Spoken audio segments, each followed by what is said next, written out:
और SC/ST आरक्षण को लेकर आज भारत बंद का ऐलान किया गया है और आरक्षण बचाओ संघर्ष समिति की इस बंद का कई पार्टियों ने समर्थन भी किया है। क्यों भारत बंद किया गया है, समझिए इस रिपोर्ट में। SC/ST आरक्षण को लेकर सुप्रीम कोर्ट के एक फैसले के विरोध में दलित संगठनों ने मोर्चा खोल दिया है। कोर्ट के फैसले के खिलाफ आरक्षण बचाओ संघर्ष समिति ने आज भारत बंद का ऐलान किया है। कई दलित संगठनों ने इस बंद का समर्थन भी किया है। आरक्षण मुद्दे पर बुलाए गए भारत बंद को समाजवादी पार्टी का भरपूर समर्थन है। समाजवादी पार्टी के पदाधिकारी, कार्यकर्ता, संगठन और नेता भारत बंद में हिस्सा लेंगे। वहीं भारत बंद को बहुजन समाज पार्टी का भी समर्थन मिल गया है। BSP की ओर से सभी छोटे बड़े कार्यकर्ताओं को भारत बंद में शामिल होने की अपील की गई है। इसके अलावा भी कई और पार्टियों ने भी इस बंद का समर्थन किया है। भारत बंद के दौरान सार्वजनिक परिवहन सेवाओं पर इसका असर पड़ सकता है। भारत बंद के दौरान अस्पताल और एम्बुलेंस जैसी आपातकालीन सेवाएं चालू रहेंगी। दरअसल बीते दिनों सुप्रीम कोर्ट ने अपने एक फैसले में अनुसूचित जाति और अनुसूचित जनजाति वर्ग के कोटे में कोटा दिए जाने को मंजूरी दी थी।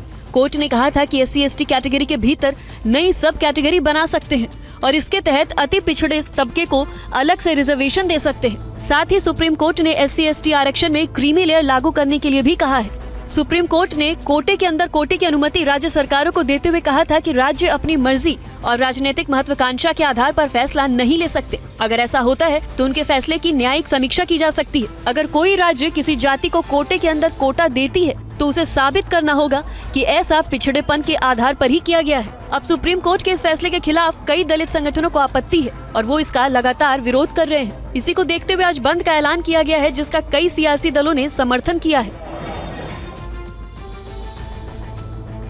और वहीं बीजेपी की तरफ से राज्यसभा के लिए 9 उम्मीदवारों की सूची को जारी किया गया है। किसे किसे उम्मीदवार बनाया गया है सूची में, आप देखिए। बीजेपी ने 3 सितंबर को होने वाले 8 राज्यों से राज्यसभा उपचुनाव के लिए 9 उम्मीदवारों के नामों की घोषणा कर दी है। पार्टी ने जाति समीकरण को साधते हुए उम्मीदवारों की लिस्ट जारी की है।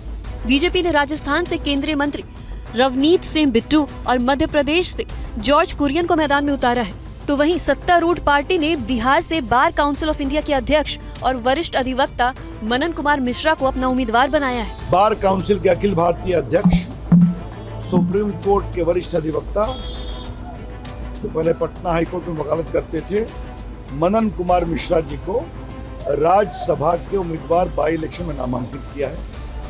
वो योग्य व्यक्ति हैं, पार्टी का बहुत बहुत अभिनंदन। बीजेपी ने कांग्रेस छोड़कर बीजेपी में शामिल हुई किरण चौधरी को हरियाणा से उम्मीदवार बनाया है। चौधरी ने कल हरियाणा विधानसभा की सदस्यता से इस्तीफा दे दिया था। बीजेपी ने असम से मिशन रंजन दास और पूर्व केंद्रीय मंत्री रामेश्वर तेली को, महाराष्ट्र से धैर्यशील पाटिल, ओडिशा से ममता मोहंता और त्रिपुरा से राजीव भट्टाचार्य को उम्मीदवार बनाया है।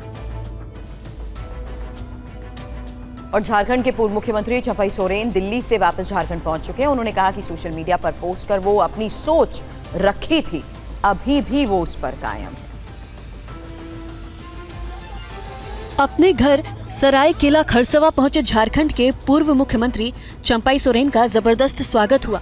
इस दौरान पत्रकारों से बात करते हुए उन्होंने कहा कि वो दिल्ली निजी काम से गए थे, वो अभी भी अपने पोस्ट वाले विचारों पर कायम है। हमारा जो 3 ये है, लिखे है, समाज हम बनेंगे या संगठन को बनाएंगे या उसी रास्ते में अगर अच्छा दोस्त मिलेगा तो दोस्ती करेंगे। कि हमारा नया अध्याय शुरू होगा।